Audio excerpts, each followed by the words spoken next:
Hello everyone. First of all, I want to give you a huge thank you if you've been a part of the DBF team for the past quarter. We've made some amazing progress in getting ready for the International AIAA DBF competition. We've had design meetings or sub-team meetings pretty much every day of every week this quarter, and thanks to everyone's dedication, we are well on track in designing and building the best aircraft that we've ever built. We started the year with multiple kickoffs and recruitment events, followed by almost 8 weeks of new member training. We worked to bring our members from zero knowledge to being able to meaningfully contribute to the competition aircraft. We had an intro fly day during week 2 and used our last year's competition aircraft to test fly this year's mission. This is the earliest we've ever flown during the school year. From the aerodynamics sub-team, we wrote more in-depth sizing codes. We considered hundreds of thousands of possible aircraft configurations in order to analytically determine what the best possible dimensions for our first prototype would be. On the manufacturing sub-team, we built our first prototype more than 2 weeks faster than we did our first prototype last year. During that process, we also built and tested our first custom carbon fiber landing gear, which means we're no longer reliant on commercial options. We also prototyped more than 10 different wing attachment mechanisms for this year's mission, and we're going to continue to test them both analytically and empirically over the next few weeks. The prop and electronics team worked on setting up an unprecedented amount of data collection. From absolutely no data 2 years ago, this is huge. We now have multiple onboard cameras, all the flight data from the Pixhawk, including accelerometer and gyro data, airspeed from the pitot tube, and current draw from our speed controller. All our work during the fall quarter led to a successful fly day of our prototype 1 named Corn Dog the weekend before week 9.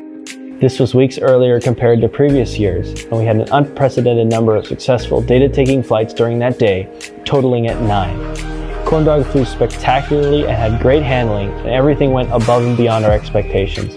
We're in a great spot. With all of that, we also did great on our 5-page design proposal, scoring 15th out of 135 competing universities. Compared to previous years, this is one of the best scores that we've ever gotten, and we hope to continue improving. At the same time, our research and development sub-team designed, constructed, and flew a flying wing aircraft, something we've never before attempted in our 24 years of DBF history.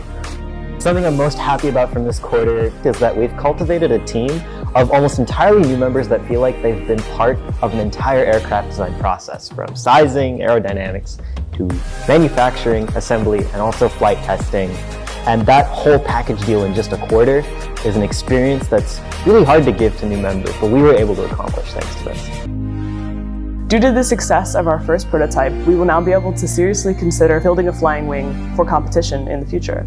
Moving forward, we plan to build a second prototype of the flying wing, improving control authority and flight characteristics. We also plan on doing extensive scaled-down mission testing in the wind tunnel in conjunction with the aero team. There is still lots to do to get ready for competition in Arizona in April, and we need all hands on deck. We want Prototype 2 to have pretty much full mission capabilities by the end of this quarter, and there's lots of exciting work happening in all of our sub-teams. If you're new and you're interested in joining, our leads will be more than happy to catch you up on what we've been doing and get you involved in our design process. Hope to see you in our meetings, and let's go fly. Go DBF! Go DBF! Go DBF! Go DBF! Go DBF! Go DBF! Go DBF! Go DBF! Go DBF! Go DBF!